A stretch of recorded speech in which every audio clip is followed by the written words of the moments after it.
spread to the Pacific, and Sydney, Australia became a favorite place for R&R. Various centers were established in the city to provide Allied service personnel with meals and recreation.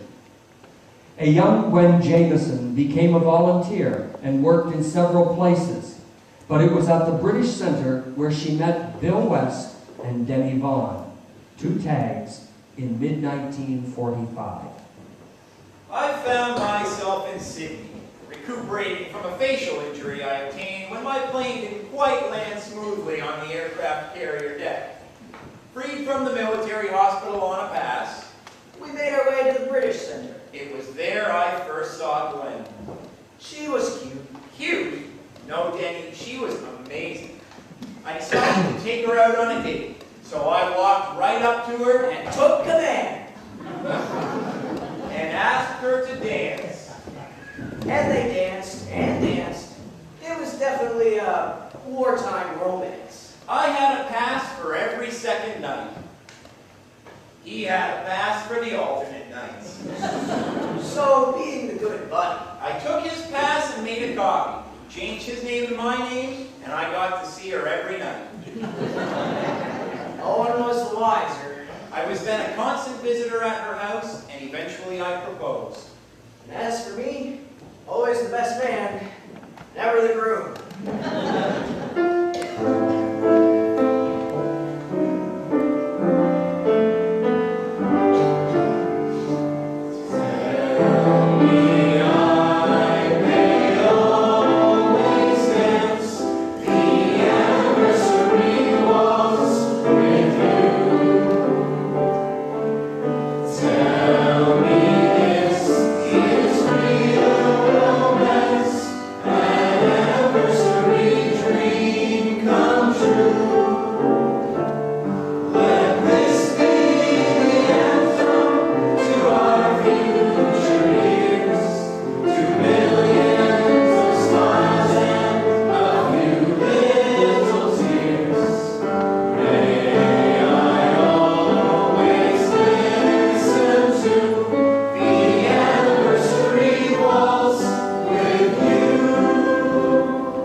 As it was for any young girl in the 1940s, the sound of a military marching band stirred both patriotism and excitement.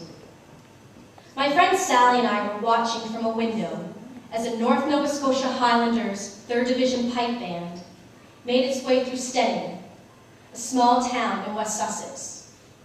The drums and pipes stirring our emotions.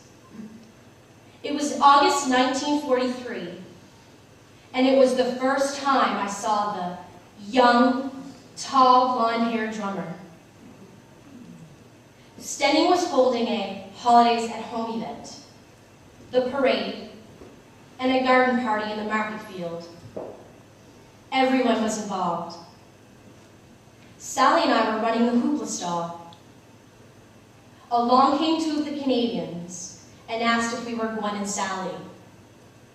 As they've been told, we two ladies were the best dancers in Stenning. One of them was my tall, blonde-haired drummer, Private Ken Buchanan. Our eyes met, he smiled, and my world changed forever. My brother-in-law, Louis, entertained the band for tea in his back garden. And of course, Ken and I ended up meeting yet again. Over the next several months, we met whenever he was given leave. During the times apart, we would telephone each other and write letters practically every day, sometimes more than once a day. We were married on May 4th, 1944, amidst the build-up toward D-Day, and I became Mrs. Kenneth Buchanan. On February 14th, 1945, our daughter Lindsay was born. By then, Ken was fighting somewhere in Western Europe. He did manage leave for the christening in March, and then returned to his unit in Europe. We began to make plans for after the war, going to Canada, starting a new home. We were both so excited.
I just want to be by myself. I figured that.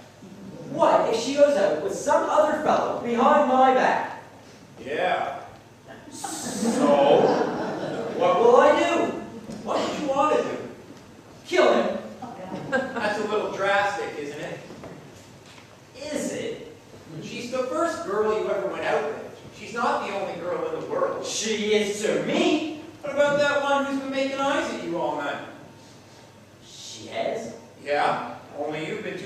notice? I don't know her. Well, you didn't know this other girl until you finally went out with her. That's true. But I can't go out with anyone else now. Why not? Because I told her there'd never be anyone else for me. My God, you're naive. Oh, me, Exactly. All guys say that to the girls they go out with. They do. Of course. So you're saying we don't really mean it? Well, I suppose we mean it at that moment, but life goes on. Things change. You think that other girl would go out with me? Why not ask her? What if she says no? Ask somebody else. No, I'm sticking with the little girl that I have.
I'm sure of